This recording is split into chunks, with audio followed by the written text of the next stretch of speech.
Assalamualaikum warahmatullahi wabarakatuh. Perkenalkan, nama saya Muhammad Alvin dengan nomor NIM 2017-10-2018, asal kelas 3 KPA. Kali ini saya akan mereview tentang resensi buku Tafsir Al-Maraghi jilid 29 Surat Al-Mulk. Identitas buku.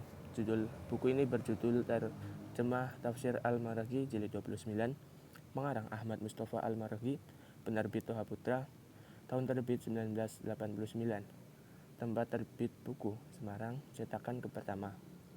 Tebal halaman 312 halaman, editor Anwar Rashidi, layout Fatma Rahmi, khot Nurdin Nurjaman, ukuran buku 15 cm 10 cm.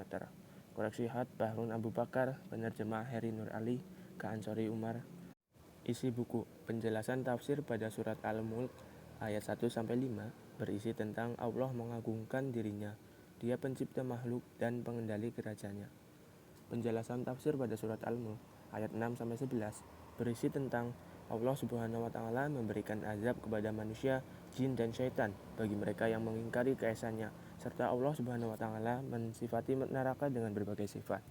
Penjelasan tafsir pada surat Al-Mulk ayat 12-15 berisi tentang ancaman terhadap orang-orang musyrik, yakni orang-orang yang berbuat syirik kepada Allah Subhanahu wa Ta'ala.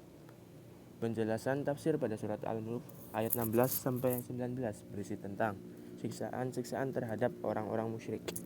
Penjelasan tafsir pada surat Al-Mulk ayat 20-27 berisi tentang contoh keadaan orang musyrik dan orang bertauhid.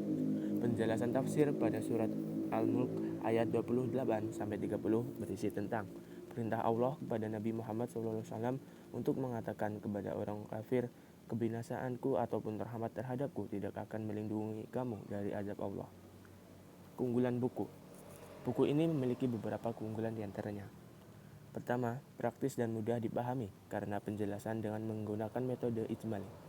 Yang kedua, terbebas dari riwayat Israiliyat karena tafsir metode ijmali terbebas dari riwayat Israiliyat. Yang ketiga, metode ijmali menggunakan bahasa seperti Al-Quran, sehingga tidak akan terasa seperti membaca kitab tafsir. Yang keempat, bahasa yang digunakan dalam buku ini dapat dipahami. Yang kelima, buku ini dapat dibaca untuk semua kalangan. Kelemahan buku. Buku ini memiliki beberapa kelemahan diantaranya. Yang pertama, metode penafsiran yang digunakan hanya satu, sehingga hanya bisa memahami penafsiran hanya dari metode tersebut.